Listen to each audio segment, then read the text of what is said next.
here's a quick snapshot on the state of diversity in the US business sector and the workplace today. Black professionals hold a mere 1% of the CEO positions at Fortune 500 companies, despite accounting for more than 12% of the US population. And while 44 female CEOs run America's largest companies today, that number still represents a mere 8.8% of the businesses on the Fortune 500 list. Looking at issues of belonging, nearly half of LGBTQ plus professionals today believe that being out will negatively impact their job search. We have a ways to go in terms of belonging. And in the world of entrepreneurship, Black entrepreneurs believe that having access to funding will be key to growing their businesses. Yet only 1 in 4 Black business owners have received funding. So as the VP of Global Diversity, Inclusion, and Belonging for LinkedIn, Rosanna Durruthy is on a mission to change these statistics. She's doing so by helping to chip away at the systemic inequities that infect the workforce, the hiring process, and career development and professional opportunities for marginalized groups.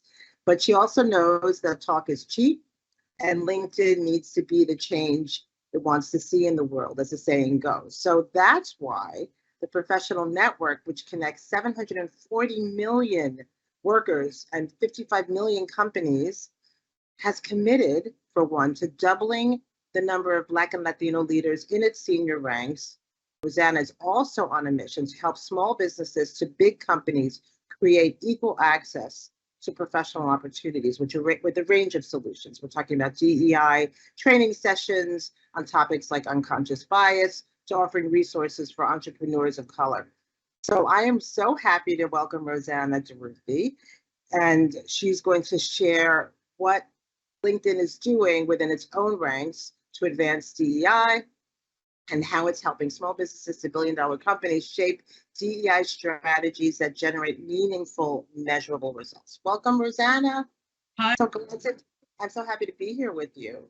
It's a pleasure for me as well. Thank you for inviting me. Oh, thank you for saying yes. So we spoke a year ago, and I would love for you have such an incredible perspective, I should say, leading the diversity efforts of the nation's biggest professional network, right? So I'm curious about if, the state of DEI, given the socioeconomic moment that we're in, and if you had to characterize that versus 3 years ago. Gosh, so much has happened in the last 3 years, Barbara. I think it's a great question, because I think there are some significant differences. The first thing that I'll say to you is that LinkedIn has issued its second LinkedIn Jobs on the Rise report, or its 2022 report, and diversity and inclusion manager roles are the second most ranked openings that we've seen in the last year. Those in the field of diversity and inclusion are certainly saying that the role has far more visibility, more resources, more support than we've seen in the past, and certainly more influence in this last year. What we've also seen is greater leadership support for the work of diversity and inclusion. Business leaders have come to regard it as something critical, not only for the attraction and retention of talent, which during this great reshuffle becomes significant as companies seek to retain their best talent, and they recognize that this work doesn't fall on the shoulders of an individual or a team alone. So the work of diversity and inclusion isn't just the work of the diversity teams. And lastly, while we're seeing change, just as you've mentioned, we've seen improvement with diversity at the top, but there's still a ways to go. And as we think about Black and Latino talent in leadership and women in leadership, but progress is definitely happening. What now emerges as, the key tenets of an effective diversity strategy? It's a really good question. I think for long, a diversity strategy for many organizations has been seen as a recruiting strategy. But in fact, when we think about diversity, inclusion, equity, and belonging, you're really looking at central components to an organization's environment, the culture they're creating for employees to be successful, for employees to thrive.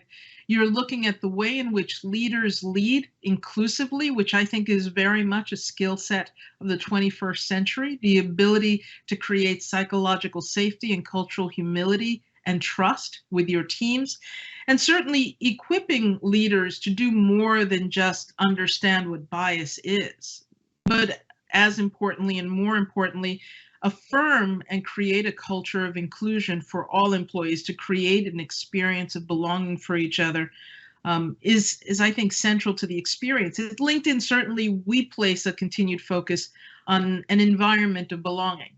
It's a context associated with how each and every employee should experience, has the right to be a part of this environment and do the best work of their careers, and to have managers who are going to be supportive, to have managers who see them and give them voice. And it's a holistic element to the work that we do that really is represented in three parts.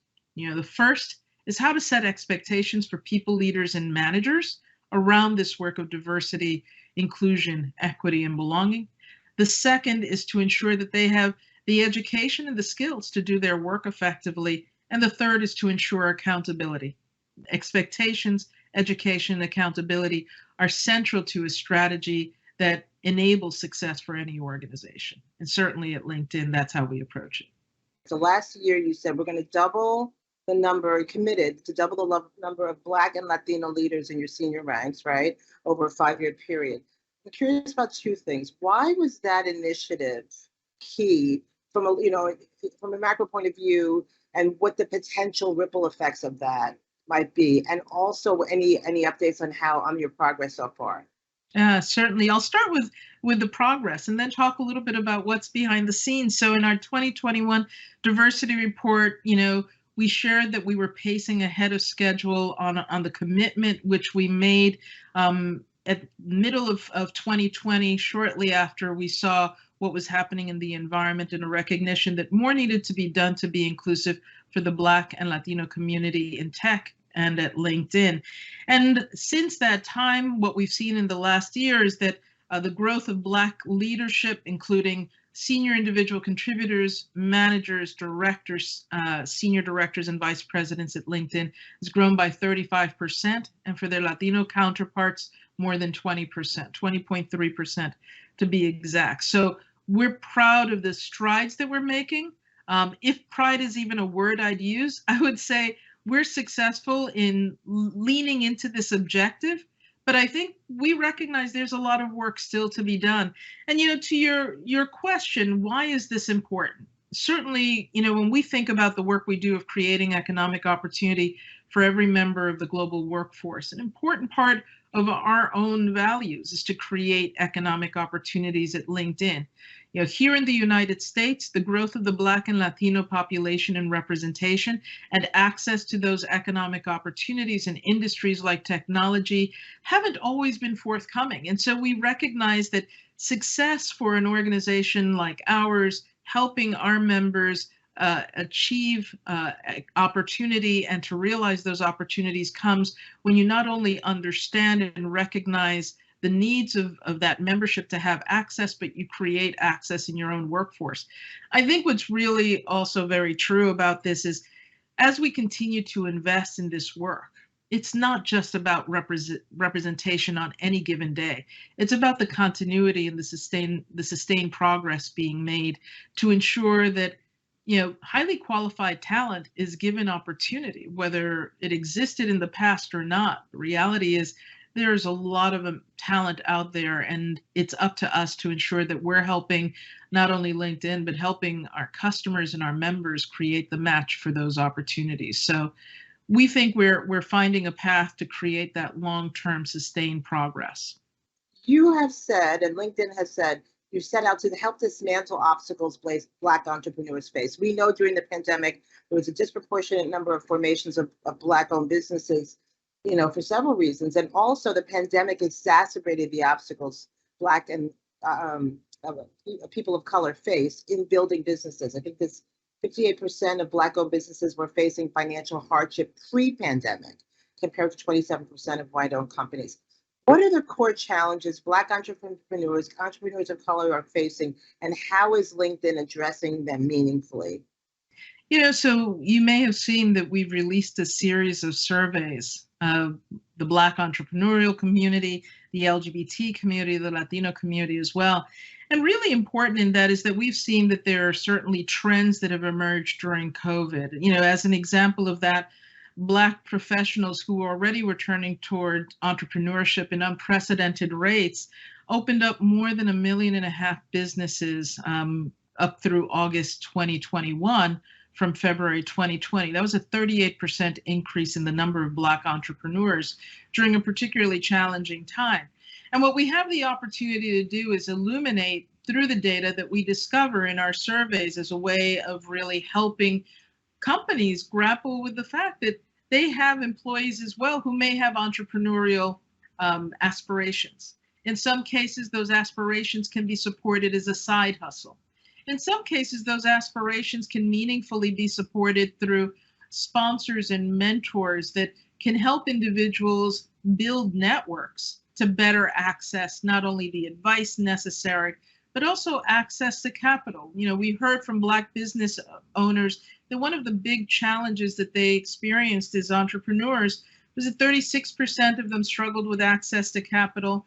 29% were carrying significant personal debt, largely signified by student loans or credit card debt to fund their own businesses, and having to financially support others outside of, living expenses.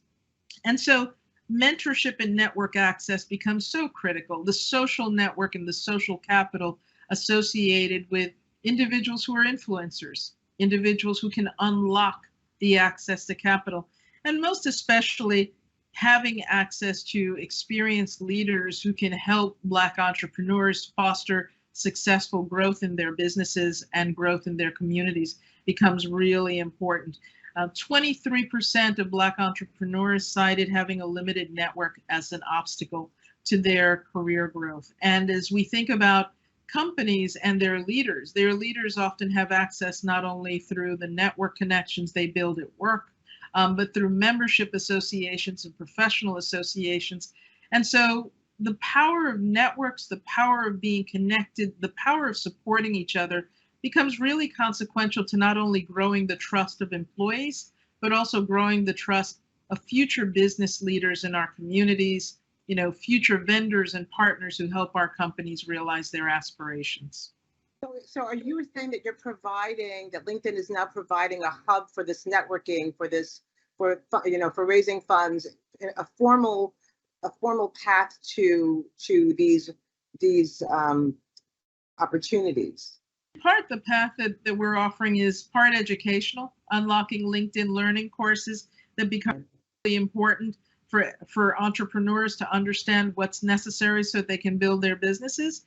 We also announced grants recently, more than $500,000 in grants to support programs and organizations that advance and accelerate Black entrepreneurship.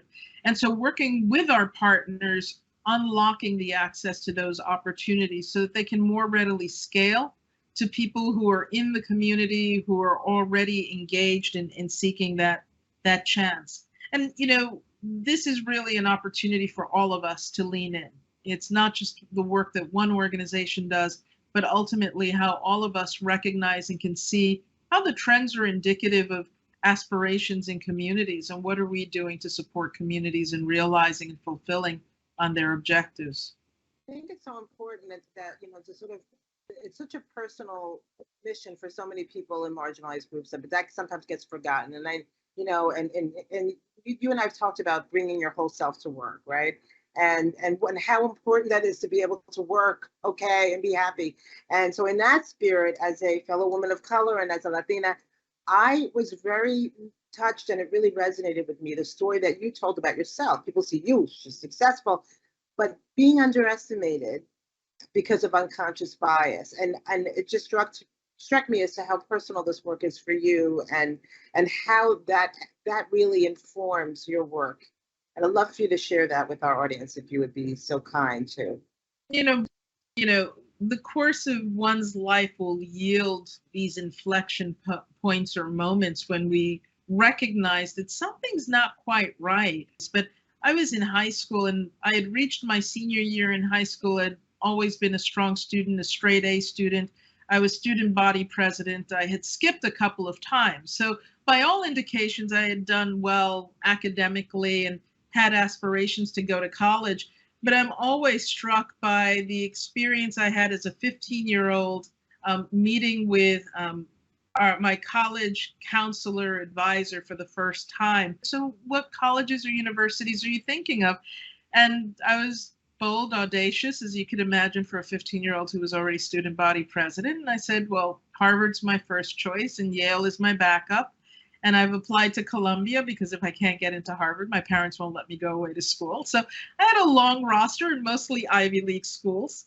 And she was a little taken aback. And I saw her like sit back and look at me and says, wow, those are really great schools, but perhaps you'd like to consider some other schools. And she mentioned schools that were certainly schools that are, I would respect. They're good schools. They weren't Ivy League schools or necessarily tier 1 schools. But what surprised me was almost this lack of expectation, a presumption that for any number of reasons, she felt I should lower my expectations and that perhaps I shouldn't be applying to those schools and that my chances wouldn't be favorable. And as the story turns out, I often joke that, I have much in common with Bill Gates and Mark Zuckerberg because I did attend Harvard and will forever consider myself a Harvard student. And I dropped out due to family circumstances. But I've learned potential isn't something that is based on the premise of already having achieved. Potential is often based on the premise of someone who shows promise and is doing well has the ability to do better and greater. And so it has given me a bit of a fuel in the belly, so to speak. It's inspired me to think about the ways in which we as leaders sometimes presume that individuals aren't equipped. And yet the difference between being ready is an opportunity. The difference between fulfilling on that opportunity is having the sponsorship, the endorsement, the mentor, or someone who supports you and believes wholeheartedly in you. And while we all make mistakes as human beings, the importance of recognizing that individuals are never their circumstances. Whether that individual comes from a wildly successful family or that individual doesn't have means and may even be homeless, I think the potential of each and every individual has the promise of being realized. And the big difference can be that one leader, and hopefully that's one leader who's listening in on this conversation, to look up and see someone for who they can be and not just the circumstances they may be in, based on the color of their skin, based on socioeconomic background, based on any of the number of things that we may, in our own bias, judge as limiting the opportunity for that individual. What is one key thing that entrepreneurs can do to tackle the DEI challenges that they face? Yeah, so we know that, for example, Black entrepreneurs often face barriers to growing their businesses, including dealing with microaggressions or having access to capital and building supportive networks. So early on, seek out an entrepreneurship group or network to gain the skills needed to grow as an entrepreneur. Create access for you to a safe community that you can lean on for help and foster growth. I think one of the great things about the moment that we're in is that whether it's through a meetup, whether it's through connections you're making on LinkedIn, whether it's through other elements of social media and social enabled contacts, communities are growing and the doors are open for individuals to invite themselves in if they look up and they look around. I think it's also really important for corporations to extend that opportunity, whether it's through education. Many leaders in organizations sit on corporate boards or may have access to advising startups. How do you help individuals in your own organization? Some of them may be involved with your employee resource groups. How might you stand up a conversation, a fireside chat, or maybe a gathering to just talk about, what it's like to be an entrepreneur. What are the challenges entrepreneurs face? What are some of the things you need to know so that you can be successful when you strike out on your own? Thank you so much for this. This was delightful. Barbara, it's such a pleasure. Keep doing the great work as well. Always Oh, share insights and perspectives that we're gaining from this work. You know, LinkedIn is committed to creating economic opportunity for every member of the global workforce.